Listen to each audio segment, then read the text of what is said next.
E aí, pessoal? Tudo bem com vocês aí do outro lado da telinha? Aqui Diego mais uma vez e hoje eu venho aqui com exclusividade para a gente estar batendo aquele papo semanal, intuitivo, dinâmico e interativo como sempre.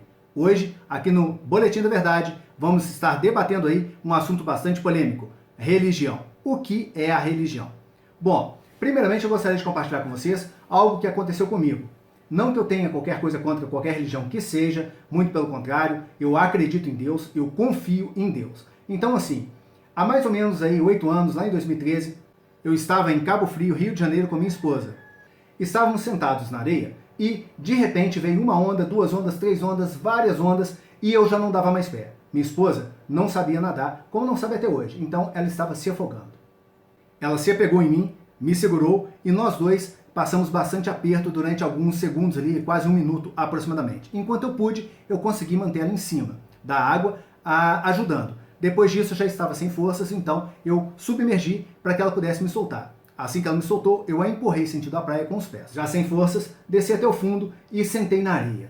Lá foi como se eu tivesse assim, experimentado uma sensação muito pura de paz, serenidade e tranquilidade. Bem perto da morte, podemos assim dizer. Então, eu me senti como se eu tivesse sido teletransportado aqui para a minha cidade, lá na gruta de Nossa Senhora das Graças. E lá eu disse a ela assim: minha mãe, meu pai, eu entrego a vida da minha esposa e do meu filho em suas mãos. Foi quando, de repente, parece que algo soprou ar dentro dos meus pulmões. E como um torpedo, eu subi. Assim que eu emergi novamente e vi meu filho, como se algo estivesse puxando ele sentido a praia. Então, sabia que ele estava salvo. Foquei na minha esposa. Imediatamente, eu já sabia o que tinha que ser feito. Deixar ela morrer, tecnicamente dizendo, se afogar, e depois a reanimar, quando eu conseguisse a tirar do mar. Isso, para mim, estava bem claro. Foi quando eu avistei 3 rapazes. Um loiro de cabelos encaracolados e olhos azuis, um de olhos e pele escura e outro asiático. Imediatamente, eu acenei para eles e disse que já estava dando pé. Era como se algo estivesse me sustentando. Eu quase podia caminhar sobre as águas naquele momento. Logo, pedi ajuda àqueles 3 rapazes e eles vieram prontamente. Um deles passou por baixo da minha esposa, a segurando pelo braço direito, o outro a pegou pelo braço esquerdo e o de cabelo encaracolado a deu uma gravata e juntos começamos a empurrar ela sentido a praia. Era como se o mar quisesse tomar a vida dela para si mesmo. Eu submergi novamente e, andando na areia, eu consegui pegar as pernas dela e ir a empurrando sentido ao litoral. E assim que conseguimos a retirar da água, os 3 rapazes me perguntaram se eu estava bem ou se eu precisava de ajuda. Eu disse que não, que estava bem, mas coloquei as mãos no joelho e, tentando recuperar o fôlego, tentando recuperar um pouquinho de energia, eu abaixei a cabeça. Quando eu abri os olhos novamente, não tinha ninguém perto de mim. E eu consegui avistar meu filho saindo da água. Então, pessoal, sim, eu acredito e confio muito no meu Deus, mas não aquele Deus da igreja, a igreja dos homens, o Deus dos homens. Eu acredito e confio neste Deus que está em todos os lugares ao mesmo tempo e que não cobra dízimo ou pede favores para prestar e ajudar, estar pronto para ajudar as pessoas em todo o mundo. E é exatamente sobre isso que eu quero conversar com vocês hoje, sobre o que está acontecendo no mundo. Hoje nós já sabemos que, primeiramente, as religiões estão mudando, ou seja, elas vão ter que mudar de uma forma ou de outra. Neste cenário pós-pandêmico que estamos vivenciando atualmente. É fato que tudo que aconteceu em 2020 está acontecendo em 2021 e ainda vai acontecer até 2022. Nós teremos que estar prontos, porque conhecemos os 4 cavaleiros do Apocalipse. O primeiro deles é a peste, o segundo, a guerra, o terceiro, a fome e o quarto, a morte. Já estamos vivenciando aí a peste. Muito provavelmente, nas análises que eu faço, vem uma guerra daqui para frente. Então teremos que estar prontos psicologicamente, emocionalmente, para estarmos aí superando tudo que ainda vai chegar para cada um de nós. Então assim, religião é muito bom, mas acreditar no verdadeiro Deus, aquele que está dentro de você, é o mais importante. Para isso temos o termo muito específico, bastante conhecido entre todos, que se chama Namastê. O Deus que habita em mim cumprimenta o Deus que habita em vocês. E dessa forma, eu concluo que a religião nada mais é do que o poder de Deus na Terra, mas o poder de um Deus, aquele Deus que foi escrito e reescrito pelo próprio homem. Algo que vem de uma suposta e fantasiosa imortalidade, que não existe, jamais existiu e tampouco existirá. Então, não acreditem nestes falsos profetas que pregam para você que você terá uma vida eterna que jamais existiu e possivelmente jamais existirá também. Se você quer conquistar a sua própria imortalidade, se você quer estar sentado ao lado do Pai lá no céu, se você quer ter uma passagem direta para o paraíso, não acreditem na religião dos homens. Conquistem vocês mesmos a sua própria imortalidade. E como fazer isso? Eu sei, eu tenho a resposta. Basta fazer uma pessoa feliz. Quanto mais pessoas você fizer feliz em sua vida, maiores serão as chances que você terá de um dia estar sentado ao lado do meu Pai, do seu Pai, lá no céu. Faça isso hoje. Faça uma pessoa que está à sua volta sorrir. Leve um prato de comida a quem tem fome. Seja o cobertor daquele que tem frio. Se torne o remédio daquela pessoa que esteja doente, sozinha, sofrendo de solidão, de angústia, de depressão. Seja o remédio desta pessoa. Somente assim você conseguirá conquistar uma vaga lá no céu.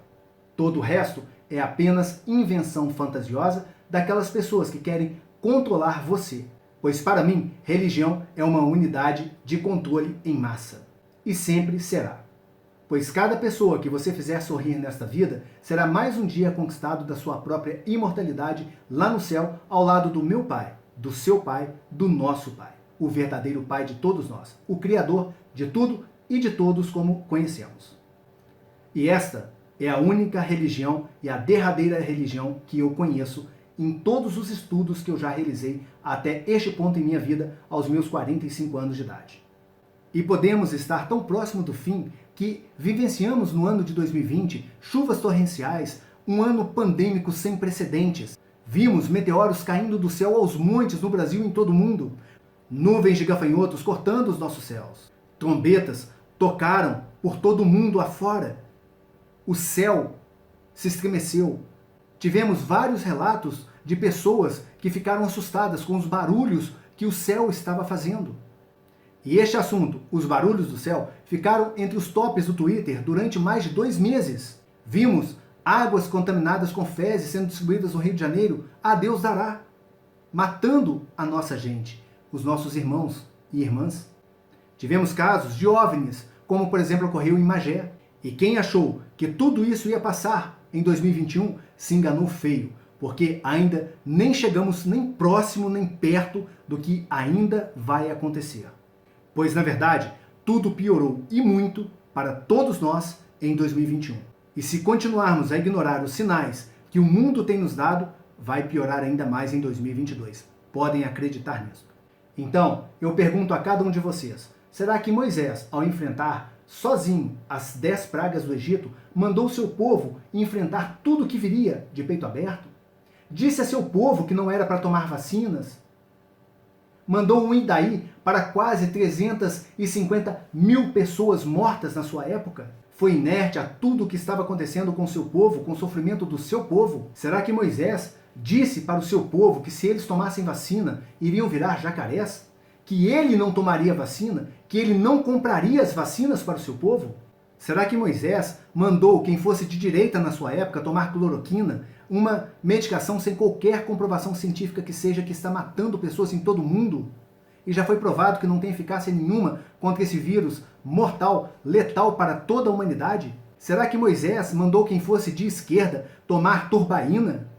Será que Moisés, em plena pandemia, em pleno ano pandêmico, foi para o meio do seu povo tossir, discursando em atos antidemocráticos contra a própria democracia que o elegeu?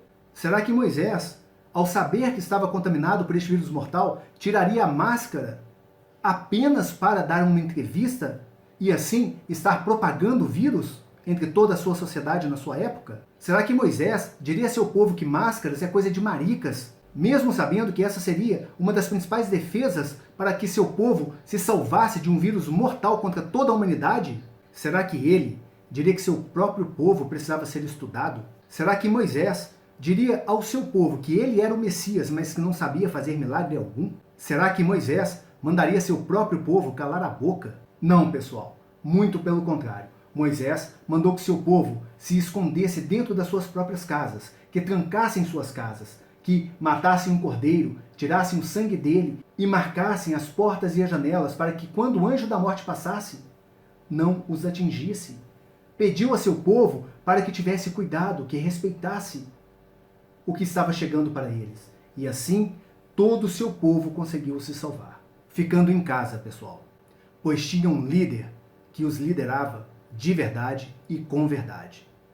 Está escrito, pessoal, Moisés ordenou seu povo para que ficassem em casa até que o anjo da morte tivesse passado. E para concluirmos este boletim da verdade, temos que entender que seremos considerados os pós-pandêmicos, pelo menos aqueles entre nós que sobrevivermos a esta pandemia sem precedentes em todo o mundo. E os livros de história contarão a nossa história, pois nós estamos escrevendo a história que as futuras gerações irão contar daqui para frente. Nós seremos parte desta história, seja ela com mortes, sem mortes, de direita, de esquerda, não importa, pessoal, porque a única coisa que realmente devemos entender neste exato momento é que juntos somos muito mais fortes.